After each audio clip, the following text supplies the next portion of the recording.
Free of IS20 के YouTube channel में। दोस्तों आज के इस वीडियो में हम लोग बात करने वाले हैं जिनको अकबर महान कहा जाता है। आखिर ये अकबर महान क्यों थे, ऐसा क्यों लिखा रहता है कि अकबर महान थे। अकबर ने भारत में धर्म के मामले में किस तरह से अपनी नीतियों का कार्यान्वयन किया। क्या अकबर सहिष्णु था धार्मिक रूप से? क्या अकबर अन्य धर्मों के विकास पर भी जोर देता था? आज हम अकबर की धार्मिक नीति के बारे में बहुत सारी बातें यहां पर आप लोगों के साथ में करना चाहते हैं। तो चलिए वीडियो की शुरुआत करते हैं। देखिए दोस्तों, अकबर महान इसलिए भी था क्योंकि वो बुद्धि से तो काफी तेज था ही, भले ही वो ज्यादा पढ़ा लिखा नहीं था, लेकिन उसमें प्रशासन करने की, यानी कि एक राज्य को चलाने की, शासन को चलाने की बहुत ही ज्यादा उसमें योग्यता थी, कुशलता थी।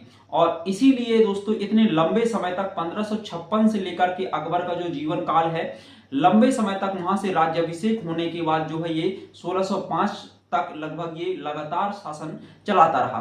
अकबर ने धार्मिक चीज को बड़े ही यहाँ पर अच्छी तरीके से हैंडल किया था हमारे देश में, क्योंकि हमारे देश में लोगों के लिए धर्म सबसे बड़ी बात हुआ करती थी।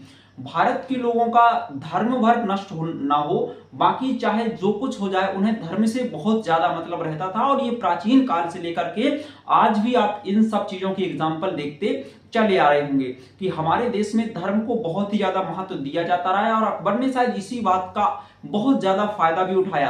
अकबर ने धार्मिक नीतियां बहुत अच्छी तरह से अपनी जो है डिजाइन की थी। अगर हम अकबर की बात करें, अकबर देश में हिंदुओं का और अन्य धर्मों का समर्थन प्राप्त करने के लिए हिंदुओं का समर्थन करना चालू कर दिया, ताकि उसका प्रशासन लगातार, उसका साम्राज्य लगातार अच्छी तरीके से चलता रहे। अगर हम बात करें अकबर की धार्मिक नीतियों की, तो अगर हम 1562 में उन्होंने अकबर ने क्या चालू किया था। 1562 में अकबर ने गो हत्या, यानी कि गाय की हत्या पर प्रतिबंध लगा दिया। 1562 में ही दोस्तों अकबर ने जो है यहाँ पर दास प्रथा पर भी बैन लगाया। इससे काफी हद तक दासों को लाभ हुआ, दासों को अच्छा लगा। और गौ हत्या प्रतिबंध करने से हिंदुओं को लगा कि अकबर जो है हमारे धर्म को भी मानता है। और यह इनका एक प्रकार से मिसकंसेप्शन था, क्योंकि अकबर इस तरह से साम्राज्यवादी चोला था। अकबर का एक प्रकार से साम्राज्य को आगे बढ़ाने के लिए जो है वो इन नीतियों का पालन करता था। 1562 में ये सारे काम किए। अगर हम बात करें अकबर की दोस्तों तो 1575 में अकबर ने यहाँ पर एक बहुत ही अच्छी संस्था बनाई। यहाँ पर अकबर ने इबादत खाना की स्थापना की थी 1575 में। 1575 में इबादत खाना बनाया, और इबादत खाना के माध्यम से दोस्तों विभिन्न धर्म के लोग आते थे, अपने अपने विचारों को अकबर के सामने प्रस्तुत करते थे।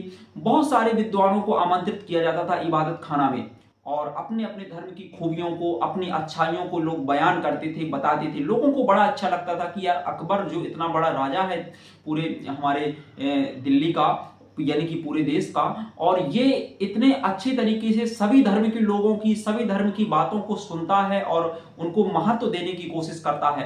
तो अकबर कुल मिलाकर के लोगों का, हिंदुओं का, भारत में राजपूताओं का समर्थन प्राप्त करना चाहता था। इसके बाद अकबर ने धार्मिक नीति को और आगे बढ़ाते हुए 1579 में, यानी कि 1579 में मजहर की घोषणा की। और मजहर दोस्तों जो अकबर ने बनाया, मजहर के माध्यम से अकबर सभी धर्मों को महत्व देता था, सभी धर्मों को इसमें शामिल करता था। और अकबर सभी धर्मों के लिए सर्वोच्च निर्णायक व्यक्ति होता था, सभी धर्मों की अच्छाइयों को, बुराइयों को समझता था और फिर अपने हिसाब से निर्णय देता था। यानी कि दोस्तों अगर हम बात करें तो सभी धर्मों के लिए ये सहिष्णु थे। 1556 में ऐसे ही नहीं, इसने जो है राज्याभिषेक कराने के बाद इतनी बड़ी जो है सल्तनत को इसने संभाल लिया, इतने बड़े साम्राज्य को इसने संभाल लिया, और विभिन्न राजाओं के साथ युद्ध में जो है ये जीता। 1579 में मजहर की घोषणा की। इसके बाद दोस्तों 1582 में इसने एक बहुत ही महत्वपूर्ण धर्म चलाया, दीन ए इलाही धर्म। दोस्तों दीन ए इलाही धर्म एक ऐसा धर्म था जिसमें जो व्यक्ति इस धर्म में शामिल होता था उसके साथ में किसी भी प्रकार का मित्र भेदभाव नहीं किया जाता था। और अकबर के इस धर्म में सभी धर्मों को भी महत्व दिया जाता था, ताकि किसी भी धर्म के व्यक्ति को, खास करके हिंदुओं को टारगेट यहां पर उसने किया किसी भी धर्म के व्यक्तियों को और खासकर हिंदुओं को किसी भी तरह की यहाँ पर बुराई का सामना ना करना पड़े अकबर के सामने। क्योंकि अगर अकबर धार्मिक नीति इस तरह की नहीं बनाता तो अकबर का विरोध उस समय ज्यादा होता, और अकबर दोस्तों कभी नहीं चाहता था कि हमारे दुश्मन यहाँ पर ज्यादा बढ़े। अकबर ने ज्यादातर कोशिश यही की कि उनके दुश्मनों की संख्या कम रहे, क्योंकि ज्यादा अगर दोस्तों दुश्मन होंगे तो उसको लड़ाई लड़ने में बड़ी ही ज्यादा मुश्किल होगी और वो चारों तरफ से अपने आप को घिरा हुआ भी महसूस करेगा। क्योंकि एक दूसरे देश में इतना बड़ा साम्राज्य बनाना और बना करके इसको सुचारू रूप से चलाते रहना एक लंबे समय तक एक बहुत बड़ी बात थी। लेकिन दोस्तों अकबर की इतनी तारीफ हम कर रहे हैं, इसके साथ साथ में अकबर में बहुत सारी बुराइयां भी थी। इसीलिए इतिहासकार, आपके एक स्मिथ इतिहासकार हैं, उन्होंने कहा था कि जो अकबर की दोस्तों धार्मिक नीति थी, जो सभी धर्मों के प्रति सहिष्णुता की नीति थी अकबर की, वो केवल उसकी एक साम्राज्यवादी जामे का एक प्रकार का हिस्सा थी। जो साम्राज्य फैलाना चाहता था उसी का एक हिस्सा थी। वो चाहता था कि हमें अगर साम्राज्य भारत जैसे देश में, भारत जैसे हिंदू प्रधान देश में, यानी कि धर्म प्रधान देश में अगर हमें बढ़ाना है, अनवरत रूप से लगातार बने रहना है, तो हमें यहाँ के लोगों के धर्म के साथ में छेड़खानी नहीं करनी है। और आगे आने वाले मुगल राजाओं ने यह काम किया, इसलिए उनका पतन भी बहुत जल्दी जल्दी हुआ। अकबर ने कभी भी ये नहीं एक्सेप्ट किया कि कोई भी धर्म नीचा है, सभी धर्मों को समान महत्व देता था दोस्तों अकबर।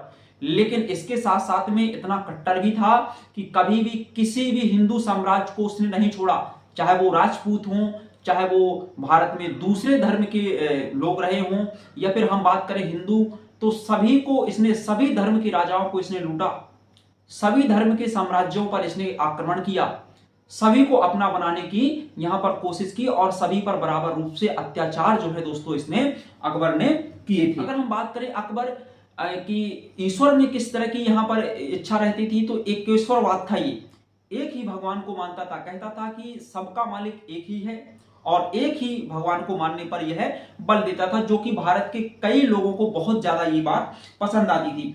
इसके अलावा इसने, अकबर ने मांसाहार पर प्रतिबंध लगा दिया था, मांस खाने पर प्रतिबंध लगा दिया, और कम उम्र की कन्याओं के साथ में, कम उम्र की महिलाओं के साथ में विवाह करने पर रोक लगाई, और इसके अलावा ज्यादा उम्र की महिलाओं के साथ में भी विवाह करने पर इसने रोक लगाई थी, है ना। तो ये सारी बातें दोस्तों आपको ध्यान रखना है। अकबर का जो धार्मिक नीति है उसकी आलोचनात्मक वर्णन करने के लिए यदि आपसे किसी भी तरह के एमपीपीएससी दे रहे हो आप या फिर यूपीएससी दे रहे हो, तो इस तरह के एग्जाम्स में अगर आता है तो आप इस तरह से अकबर की धार्मिक नीति की विवेचना कर सकते हैं।